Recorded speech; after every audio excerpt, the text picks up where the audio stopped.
It's been a tumultuous few months for the entire world due to this COVID-19 pandemic. How have things been for you personally and at AKA? Horrible. Horrible. His only source of income is the gym, and we've been closed since March 16th. Mm-hmm. We haven't been able to open since, so not good. Yeah, I can imagine so, because you, like many other coaches across the globe right now, are feeling the squeeze from not being able to have the general public come in. So No, so not even the fighters. I only have a few fighters come in. Only fighters that have fights. So there's only been a very, very few that come in. I can't have a whole bunch of them here. Only a little bit at a time. And initially, what was the initial lockdown in San Jose like? Well, I mean, when it first happened, I was at home. I didn't even open up for any fighter. I was there at home for a whole month without going anywhere. And then I got so stir crazy just staying at the house that I started coming to the gym. And then one of my fighters, Gabriel Benitez, had a fight. So then I started opening up for him. Mm-hmm. And then little by little, a few other guys got fights, so then I'd be there for them. But it was horrible, man. I gained like 20-something pounds being at home for that month. It sucked. I think you're like pretty much everybody else across the world during this lockdown as well. Everybody's put on weight, myself included. So you're not alone. You're not alone in that. So you say that you've obviously Daniel Cormier is fighting next weekend, but you've slowly but surely started integrating fighters back into the gym now.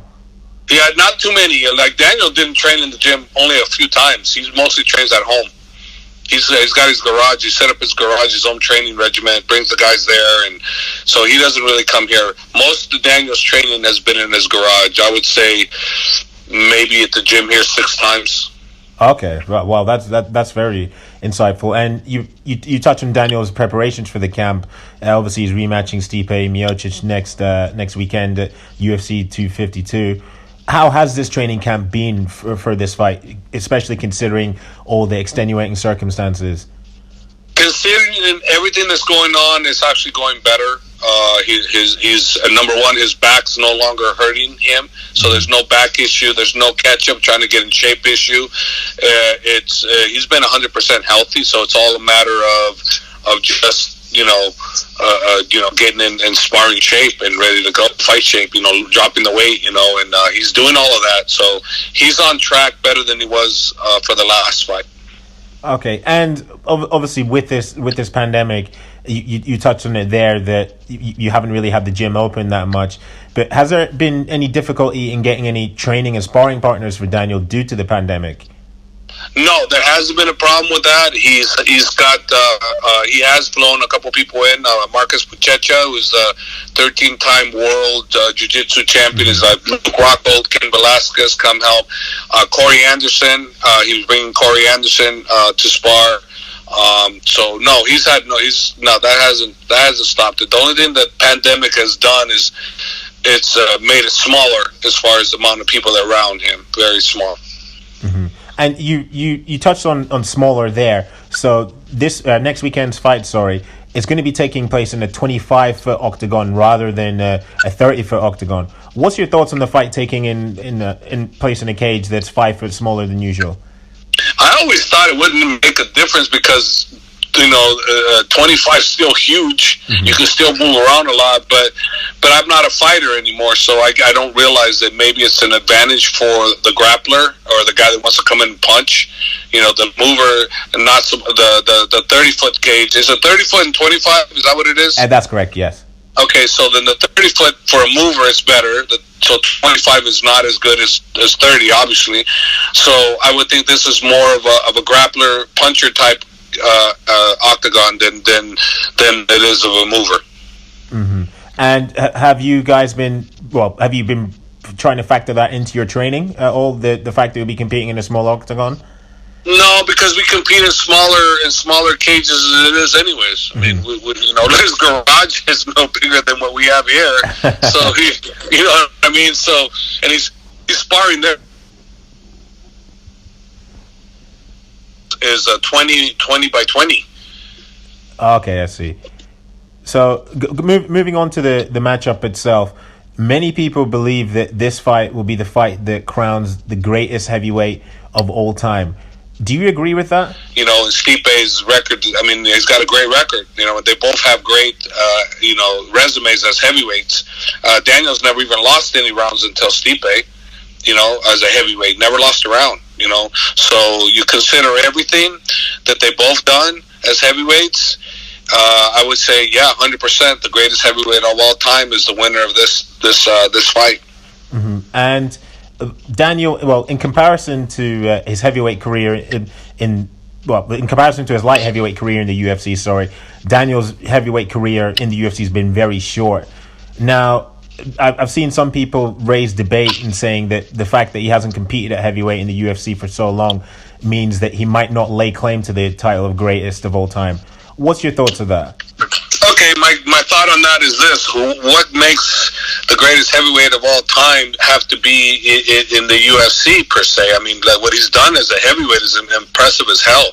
Mm-hmm. You gotta consider when he fought for Strikeforce and he was a heavyweight there. Remember, that was UFC too. Yeah. So people are forgetting that. You gotta add that. I'm sorry, it's UFC. So whether you like it or not, you better count the Frank Mir fights, the Josh Barnett fights. You have to count those fights. You have to, because it was the UFC. Sorry. No, that's very true. Those are Josh Barnett. Well, those are two former UFC heavyweight champions as well. So people, as you say, they do forget that just because it was under the Strikeforce banner.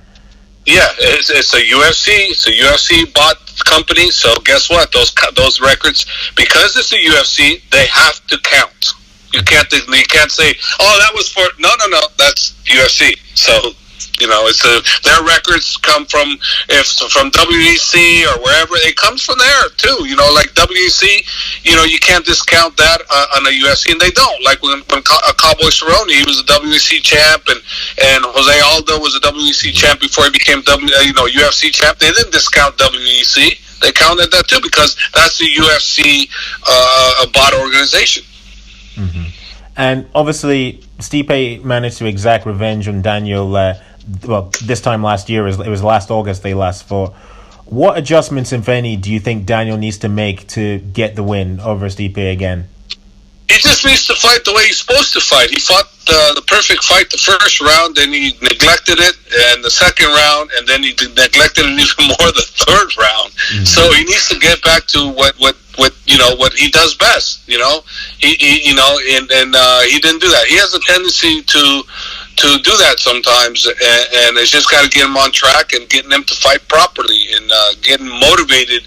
And I think, if I'm not mistaken, watching him train, watching him talk, he's more motivated for this one than the first or the second one.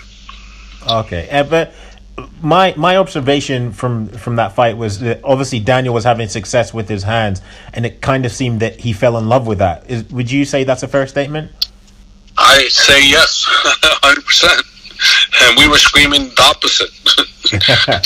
So yeah, you're correct. He fell in love with his hands, and we didn't. And then when Stipe got that beautiful body shot, and he kept hitting that same shot over again with precision. I mean, man, hey, you got to give it to Stipe. That was incredible what he did to pull it out like that, because he wasn't winning. He was losing, but he never gave up on himself, and he never stopped trying. And once he hit that home run with the body shot, he kept going for that body shot in a very smart manner. He didn't just key in on it. He keyed in on winning the striking, but when that body shot was open, he'd shoot it, and he got it at home run every time. Mm-hmm. Now, Daniel Cormier, last March, he said that he'd be retiring by his 40. Well, he would be retired by the time he was 40. He's obviously 41 now, and I know going into this fight, he's said that this will be the last one. Do you think that he's making the right call to retire now, considering how good he's looked in his last few fights? I wanted him to actually retire before the last fight. Before the second fight with Stipe, I wanted him to retire. And obviously, he does what he wants to do, and he continued. And I would have been fine if he retired already. But full well he can't retire with a loss like that.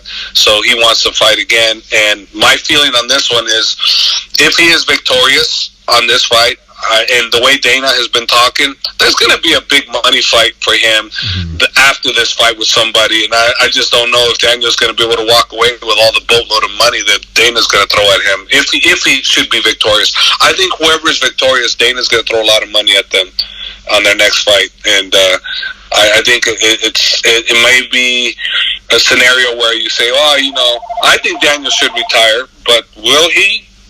I don't know. I think he thinks he is, but like I said, if they offered him a lot of money, I don't know if he can deny that, especially if they give him against somebody that's beaten him before. Yeah. So you touched on my next question there. I was going to ask, what are your thoughts on Daniel potentially closing out his career without a trilogy fight against Jon Jones? But judging from how Dana's been speaking, it seems that potentially he might want a third fight with Jon. I think the fact that I think if he's victorious, and I think if Jones is moving up to heavyweight at some point, and I think that Jones has been wanting more money for fighting at heavyweight, and the UFC hasn't budged because the numbers don't make sense for them.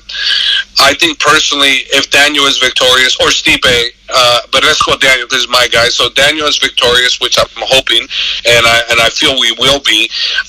There's going to be a huge deal there available if Jones was to move to heavyweight, because that would be a way bigger fight than it was at light heavyweight. So it would kind of give Jones what he wants and deserves, a big giant payday, and DC gives him an opportunity to correct the wrong at a weight that he's more comfortable. So in other words, they'll kind of reverse roles. As a light heavyweight, DC wasn't at his best. He was best at heavyweight, and Jones, who knows how he'll do as a heavyweight. He may do great, I don't know, but definitely know one thing for sure: DC is a better heavyweight than he is a light heavyweight. This is my penultimate question. Daniel Cormier is seen by many to be the captain of American Kickboxing Academy and has been for several years. Can you talk about the influence that he's had at the gym over the years and the example that he's set for younger fighters? Well, when he wanted to become the captain of the team, John Fitch was the captain before him, but then John Fitch left to Las Vegas. So then as that basically distinction became available, Daniel goes, hey, let's vote for the new captain. He goes, I nominate myself. And of course, no one's going to run up against Daniel because no one wanted to do it. On top of the fact that nobody actually could have beat him anyways, everybody would have chosen him because Daniel showed leadership skills right from the get-go when he first stepped foot here. He was helping everybody. He cared for everybody. I mean, a lot of things people don't know. If he finds out fighters needed money for a car or this or that, he would fit the bill. You would never know he's doing these things because he doesn't tell you nothing until the fighters themselves come out. Yeah, well, Daniel helped me with this, and Daniel gave me a loan, or Daniel just gave me the money, and he had me put me here, or Daniel's flying for me to go to watch his fights. I mean, Daniel does all those things and has and will continue to do them. He spends so much money on his teammates, to take him places and that they wouldn't be able to go otherwise. And that's one of the big things he does that I've never seen anybody else do. The other thing he does is when there's a problem, he'll talk to those guys and he'll get them straight before he even comes to me. He takes care of the problem before I have to come and address it. And he's been really good at that. And also what he does is, when the fighters aren't coming in and stuff, he'll call them up. Hey, where you been? You need to be coming in here and la la la. He's pro team, pro AKA, and pro Zinkin, the management. He's everything about that. He's about just loyalty. The loyalty that Daniel exhibits is the same kind that Habib does. Both of those two guys are cut from the same cloth. And in all honesty, it kind of goes with Cain Velasquez too, and Luke Rockhold. Although people go, well, Luke left. Well, he never really left. He was always here. He's always going to be AK no matter where he goes and trains. It's just sometimes, for your future and your career, Luke was in the modeling and he had obligations, so it was better for him to be where he was at. But still, the doors were never closed on him here, and still to this day, that's why you still see Luke Rockhold will jump in and come into this gym because he's loyal, AKA forever. Now, with Daniel, seemingly on course to retire, the question is, who picks up the baton of being the captain next? Does that go to Habib? Does it go to Luke? Who becomes captain in your eyes next? No one. Daniel keeps it. He ain't letting that go. Daniel's not going to go, I'm no captain no longer. No, Daniel's still going to be here. He's still going to help people out. Yeah, he's going to be very busy with a lot of projects, but he'll still be coming in. No, he's not going to want no one to be the captain. He might let someone share it with him, but I don't think he's going to let no one else be the captain. Not from what I'm thinking.